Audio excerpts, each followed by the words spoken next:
questions come up. One is you mentioned that you had worked on the unit supporting the Afghan Mujahideen. Yes. And the question arises in the literature, did we create bin Laden and then he struck back at us after he had been our creation? Or is it much more complicated? And your new book would suggest that he arises out of forces in the Muslim world and is much more than having begun as our agent. Yeah, he never was our agent. Not because we didn't want to talk to him or contacted him, because he wouldn't deal with us.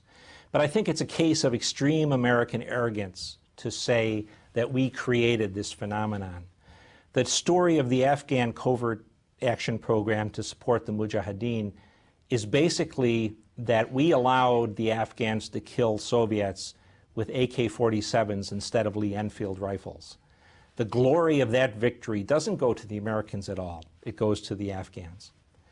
But the whole concept that we created bin Laden really is another one of those blind spots that America has when it comes to trying to understand the influence of religion in the Muslim world.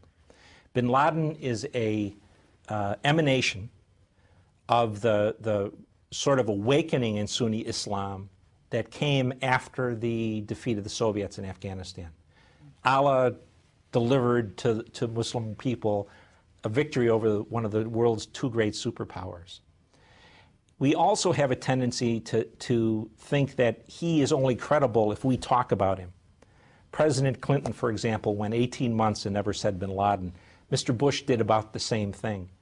And that, to me, is also an arrogance. Bin Laden is credible in the Muslim world because he's defied the Americans for a dozen years, and is still alive, has hurt us, has become something of a Robin Hood, an heir to billions who chose to drink Afghan water for 25 years and was wounded in combat 4 times. So I think we do ourselves a great disservice to believe that we are his creator.